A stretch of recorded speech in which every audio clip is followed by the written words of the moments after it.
अस्सलाम वालेकुम। बात सबसे इम्पोर्टेंट ये है जो मैं आज करूँगा, और सबसे मेन इम्पोर्टेंट बात, वो पीएसएल का कल मैच हुआ पिशावर का और लाहौर का। तो पिशावर वो जीत गया, लेकिन मैं फिर भी उसमें पिशावर ने 2 पॉइंट कीमती हासिल किए। लेकिन बात वही है कि पिशावर ने के पास टोटली 3 मेन बॉलर होते हैं, लेकिन चौथा भी मेन बॉलर है। उनको सुफियान मुकीम को खिलाना पड़ेगा और उस पर ट्रस्ट करना पड़ेगा, क्योंकि जो उनका स्क्वाड बने और ओवरसीज प्लेयरों का जो बंच है, जिसमें मैं बार बार कह रहा हूं कि टीकेसी उनके लिए बेकार है, बेकार है, बेकार है। उसकी जगह लोकल पाकिस्तानी बैट्समैन खिलाओ, और उसकी जगह पर आप, अगर वो बांग्लादेश का बॉलर आता है नाहिद राना, तो नाहिद राना, जारी और लूक वुड, 3 आपके पास ओवरसीज प्लेयर ये हो जाएंगे।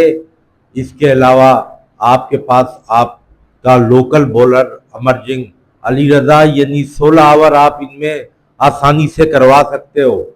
आपके बकाया मैचेस जो जितने भी हैं पिशावर के, एक मुल्तान में है, वरना लाहौर और रावलपिंडी में है, और प्ले ऑफ भी लाहौर में होंगे। लाहौर की पिच कल क्यूरेटर ने बहुत अच्छी मेंटेन की है। इतनी अच्छी पिच आईपीएल में भी नहीं है कि उसमें बाउंस भी था, उसमें गेंद बल्ले पे भी अच्छा आ रहा था, शॉट भी लग रहे थे और बॉलर को भी मदद दे रही थी। यही पिचें होनी चाहिए अमूमन टी20 में, कि बैलेंस ऑफ द गेम उसमें होना चाहिए। तो 5वें बॉलर के तौर पे आपको सुफियान मुकीम पे ट्रस्ट करना पड़ेगा।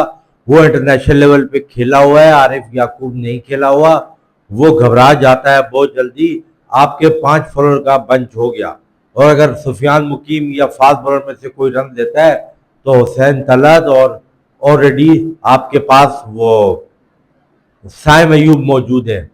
तो आपके जो 7, आप जाहिर सी बात है जब आप 4 पेसर के साथ जाएंगे, तो आप एक स्पिनर के साथ जाएंगे तो आपका बैट्समैन कम हो जाएगा, 6 तक बैठेंगे। लेकिन फिर भी अगर आप ये चाहते हैं कि नहीं हम 7 बैट्समैन होंगे, समत या माइकल मिचेल जॉन को हम रखना चाहते हैं, तो फिर आप 4 पेसर के साथ जाएं, और 5वें के तौर पे आप साम अयूब, आप नहीं ट्रस्ट करें ना सुफियान मुकीम पे, इसीलिए उसको नहीं खिला रहे। आरिफ याकूब पे आप ट्रस्ट नहीं करे, इसीलिए उसको 2-2 ओवर दे रहे हैं। यदि आपका ट्रस्ट नहीं है ना, तो फिर आप दोनों को मत खिलाएं। आप 5वें बॉलर की तरफ से आप उसको इंदोसाइम और तलत से आप अब 4 ओवर निकलवाएं। 4 आप फास्ट बॉलिंग जो आपकी स्ट्राइक करने वाले बॉलर हैं उनके साथ जाएं।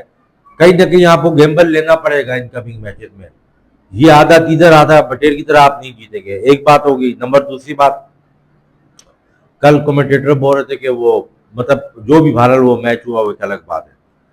उसके बाद अभी कल आज मैच हो रहा है सीएसके का और सनराइज हैदराबाद का। जाहिर सी बात इस मैच की इतनी इंपॉर्टेंट नहीं है, क्योंकि जो टीम जीतेगी भी तो उसके कोई इतने पॉइंट इंप्रूव नहीं होंगे।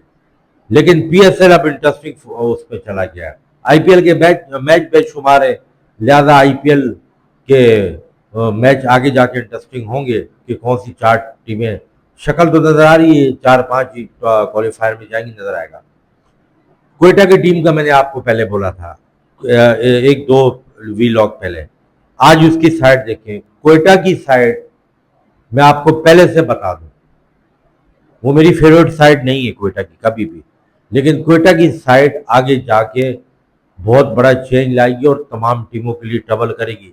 सबसे बेस्ट स्कोर की बॉलिंग भी इतनी बुरी नहीं है, मतलब सही आमिर के साथ वसीम जूनियर है, सही है, खुरम शहजाद है, सही है, लेकिन न्यूजीलैंड का जिमिशन अगर फिट हो जाता है तो राइल रीसो को आराम से बाहर बिठा सकते हैं। उनकी टीम बहुत बैलेंस है और बहुत मजबूत है। अब वो अपने पोटेंशियल में खेलती है, ये लग पता चल जाएगा कि नहीं खेलती। दूसरी बात यह है कि ये जो वाकया हुआ है कश्मीर में टेररिज्म का या दहशतगर्दी का, इंडियंस कह रहे हैं, तो पाकिस्तान का स्पोर्ट जर्नलिस्ट है सनाउल्लाह, उसको कई इंडियन ने फोन करके कहा कि आप इस पे कंटेंट करें, उससे कंटेंट किया, उसने काफी बातें सही भी की। बहरहाल उसने जो भी बातें की उससे एक किस्म का सियासी पॉलिटिकल वो कंटेंट किया, स्पोर्ट्स से रिलेटेड नहीं है। और इंडिया के कई जर्नलिस्ट को भी उसने उड़ाया है, उनके बारे में बात की है, पाकिस्तान की जर्नलिस्ट को भी उड़ाया है।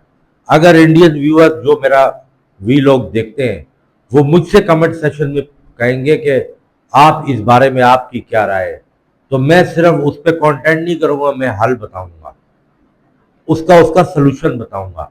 पाकिस्तान और इंडिया में ये तो आसानी से बोला जाता है ना कि पाकिस्तान में जी दहशतगर्दी वो हिंदुस्तान करवाता है, हिंदुस्तान में ये बोला जा रहा है कि पाकिस्तान करा रहा है।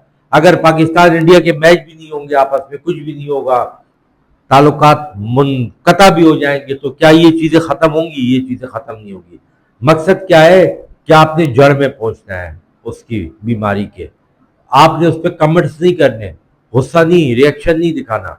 हल किसी के पास नहीं है, हल मैं पेश कर सकता हूँ, और इतना सॉलिड हल पेश कर सकता हूँ कि आप भी इत्तेफाक करेंगे। वो है लॉन्ग टर्म हल, मुकम्मल सोल्यूशन। ठीक है ना? वो इस पे तो बहुत से कॉन्टेंट हो रहे हैं। ये भी क्रिक इन्फो पे भी बंदा बैठा हुआ है, उसको मैंने आज सुना, वो भी अच्छा, वो भी बातें बहुत बड़ी कर रहा है अपने इंडियन व्यूअर्स के साथ। हल नहीं है। विक्रांत भी बातें कर रहा है, हल नहीं है। सनोला के पास भी हल नहीं है, हल नहीं है इनके पास। बाकी भी ये जो सियासी मतलब है, जो भी है पॉलिटिकल, हिंदुस्तान में बैठे हैं या पाकिस्तान में, हल किसी के पास नहीं है। जब हल होगा तो तब बात करना। बहरहाल मैं तो क्रिकेट पॉइंट ऑफ व्यू से बात कर रहा हूँ। तो आज का मैच इंटरेस्टिंग है, और आज का मैच देख से ताल्लुक रखता है।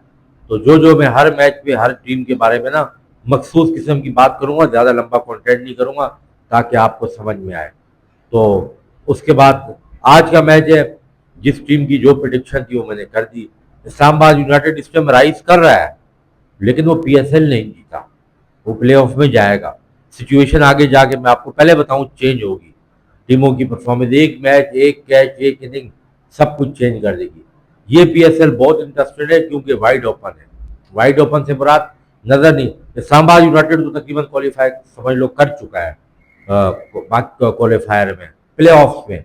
बाकी टीमों के दरमियान दिलचस्प जो है ना वो मैचेस जारी है, जो कि आप देखें, और मतलब मैं भी देखूंगा। तो फिर देखते हैं आगे कंटेंट पे, नेक्स्ट कंटेंट में बात करूंगा।